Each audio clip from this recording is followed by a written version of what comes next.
Hi, Goddess of Love here. Again, kamusta kayo dyan mga goddess ko? So, yan, another reading tayo today.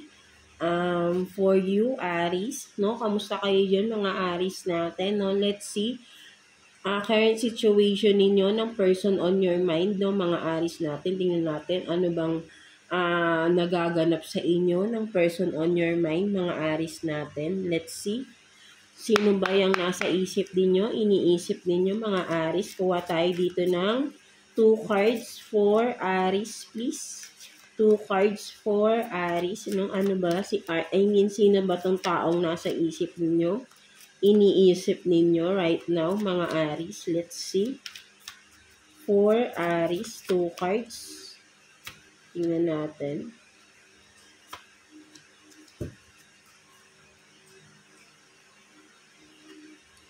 So, you have this powerful, no? Maybe this person, again, pwedeng vice versa to, pwedeng kayo yung din describe, no? Sa every cards natin, no? So, energy, mayroong magka-exchange yan, right?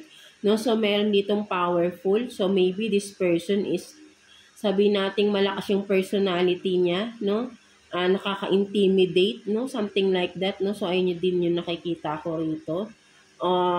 Very independent din, no? May pagka-independent din ang personality niya, no? So, parang pwede rin sabihin natin may sariling business, mataas ang, kung sa trabaho, may mataas na posisyon, no?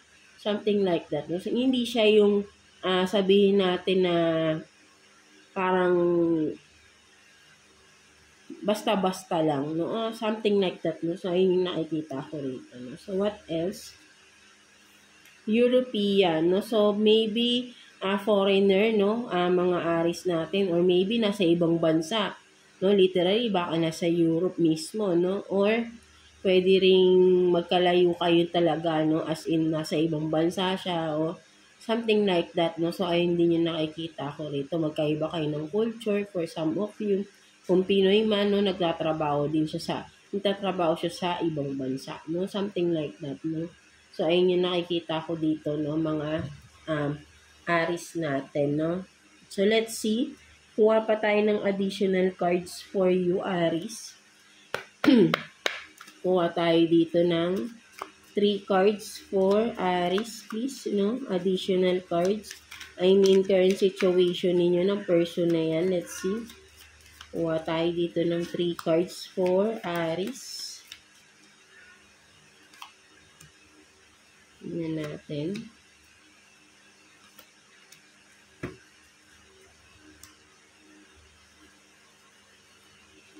Ay, sorry. Nakuha ko yung... So, you have this rising, no? So, meron kang rising.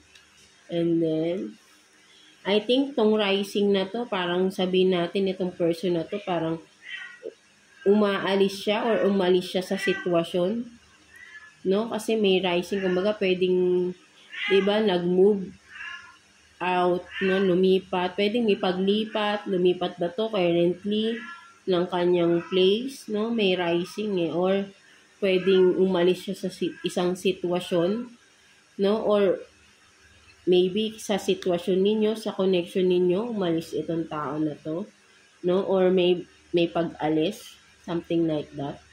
And then, seeking, no? So, maybe this person is, kaya siya siguro nag-iisip ng umalis, no? Dahil may hinahanap siya, no? Something like that, no? And then, adoration, no? So, I think this person, no, nas nakikita ko, no?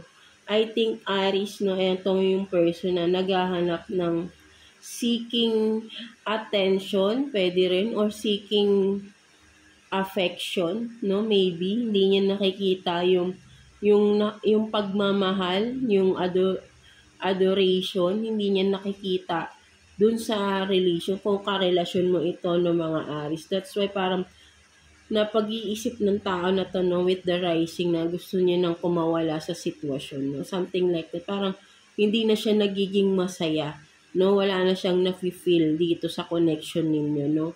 Mga Aries natin, no? So, ayun yung nakikita ko rito, no? So, let's see Kuha pa tayo ng additional cards for you, Aries. Kuha tayo ng 3 cards here for you, no? For Aries, let's see. Current situation ninyo ng person na yan, no? Tingnan natin. For Aries. Current situation, let's see. Sige na nga, tumalon. Paragi rin lumalabas yun, no? May mga gustong sabihin pero hindi na masabi-sabi, no? 3 cards for Aries. Tingnan natin.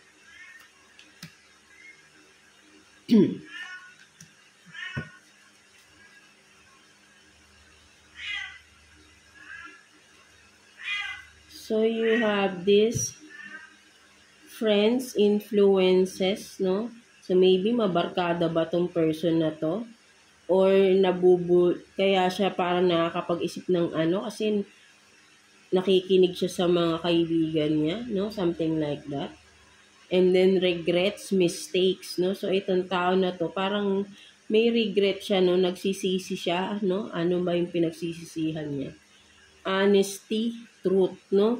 So, I think, no, itong tao na to, nakikita ko mga Aries, no? Again, vice versa, no? May nalaman siyang katotohanan, no, regarding, no? At, kumbaga, parang nagsisisi siya, no? Pinagsisisihan niya, no? Kasi parang may honest.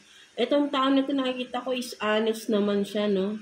But then, may nalaman siyang katotohanan, no? So, maybe may mga bad influences, no? May regarding friends, no? Kung may kinalaman ba mga kaibigan ninyo, Aries, no? Something like that, no? Kaya nagkakagulo yung relationship ninyo or people na nakakasalumuhan ninyo, no? Mga Aries natin, no? Kaya parang itong tao na to, no? May nakita siya, no? May nalaman siyang katotohanan at yung katotohanan na yun, kung sino man sa inyo, no? Ang nakikita ko kasi rito yung person mo, may nalaman siyang katotohanan regarding sa'yo, no? At yung katotohanan na yun, yung pagkakamali na nagawa mo, no, mga Aries. So, ayun yung nakikita ko rito, no? May nalaman siya na katotohanan na pagkakamali ninyo, no? Siguro nalaman niya sa mga kaibigan, or yun nga, no, dahil sa mga kaibigan, iniisip niya, kaya mo yun ginagawa, kaya ka nakakagawa ng mga mali dahil sa influence ng mga tao sa paligid mo, no? Pwede rin ganun, no? So, ayun din yung nakikita ko rito, no? Mga Aries natin, no? So, yun nga, no? May nalaman na katotohanan nitong tao na to, no? Yung pagkakamali na nagawa mo sa kanya, no? Mga Aries natin. Or vice versa, no? Something like that, no? So, let's see. Sige, kuha tayo dito ng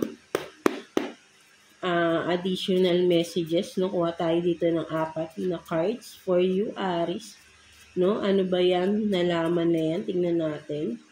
Ano ba yung nalaman kay Aries ng person niya? Let's see. Tingnan natin. 4 cards for Aries. Tingnan natin.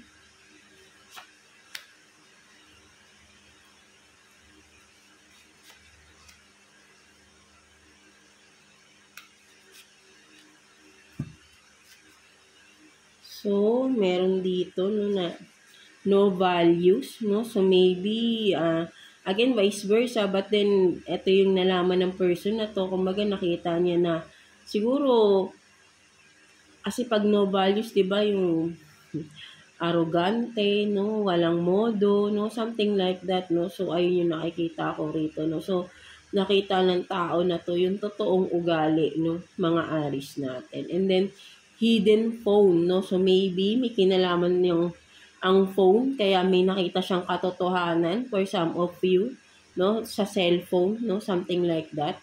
And then, just promises. So, maybe, may mga pangako kang napako sa tao na ito, no? And then, with the coworker, maybe, yun nga, ito yung mga tao na naka-influenza, no?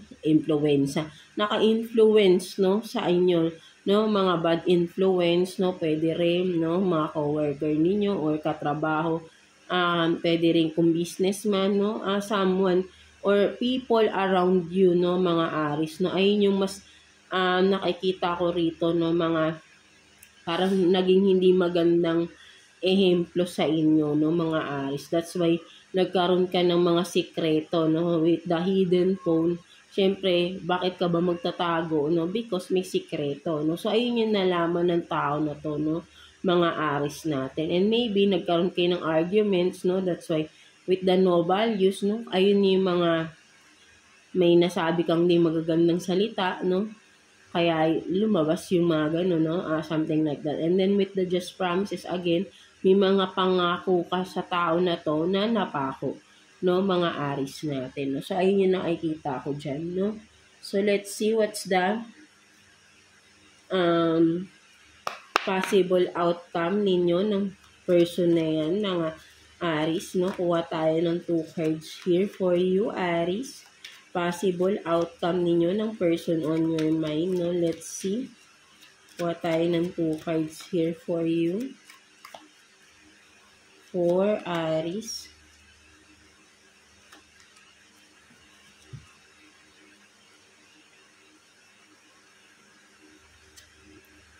So, you have this. Don't be fooled by my appearance, no? My soul is resplendent, no? So, and then, the die is cast. Excuse. So, I think nakikita ako rito, mga Aris, no? With this card, no? Possible outcome sa inyo, no? Parang, hindi ko alam, no? Parang sabihin natin na, hindi na maganda yung tingin niya sa relationship ninyo, no? Kumbaga parang ito na, parang sabihin natin kahit na parang may pagmamahal itong tao na to, no? Ang nakikita niya, hindi na ganun kaganda, no? Sa relationship. And with this die, the die is cast, no? Parang ayaw niya nang sumugal ulit, no? Something like that. Kasi feeling niya parang sinusugal niya yung sarili niya, no? Sa walang kabuluhan, no? So, parang yun yung nakikita ko rito, no? Mga Aris natin, no? Parang so, ayaw niya nang isugal pa, no? Parang ayaw niya nang sumugal, no? Sa relationship ninyo, kung ano man yung meron sa inyo, mga Aris. So, parang nag-give up na tong tao na to, no? So, yun nga, no? Kumbaga, deep inside, mahal ka niya, no? But then, ito na yung, kumbaga, ito yung appearance niya, no? Hindi na maganda, no? Hindi na siya kaaya-aya tignan, no? Something like that, no? Parang, lagi na lang niya sinusugal yung sarili niya, no? So, ayun yung nakikita ko rito, no? Mga Aris natin, no? So, ayun yung possible outcome. Parang, ayaw, nag-give up na tong person na to, no? Mga Aris natin. So, let's see. What's the message advice sa'yo ni universe, no? Mga Aris natin. Let's see. Kuha tayo ng 1 card for you, Aris, no? Kuha tayo ng 1 card for Aris.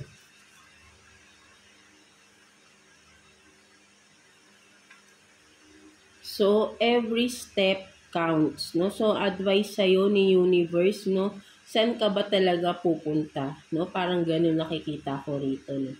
Kasi bawat hakbang mo, nakatingin sa'yo si universe, mga Aris, no? Kumbaga ito na yun, no? Nandiyan na, no? Pero luminingon ka pa rin sa likuran mo, no? Parang may bala ka pang bumalik, no? Something like that. Kaya every step counts, no? Sinasabi sa'yo ni universe, binabantayan ka niya, no? Nakikita niya yung bawat galaw mo, no? Something like that, no? So, ikaw, parang tinatanong ka ni universe dito, saan ka ba talaga patungo, Aris, no? Something like that, no? Kasi binibigyan ka niya na ng chance, no? Parang sinasabi rito, chance to change your life for a better, no? With these steps ahead, no? But then lumilingon ka pa sa likod, no? Parang may gusto ka pang balikan, no? Something like that, no? Nai-stack up ka sa isang baitang, no? Hindi ka nagpapatuloy, no? Something like that, no? So, Ayun yung nakikita ko rito, no? So, sinasabi sa'yo ni universe, tinatanong ka niya, no? Saan ka ba? Ano ba talagang plano mo sa buhay, no? Something like that, no? So, ayun yung nakikita ko rito, no? For some of you, Aries, no? So, yeah, that's it for you, no? Kung sino man yung makaresonate dyan, mga Aries natin. So, yeah, God bless you all. And thank you for watching, Aries.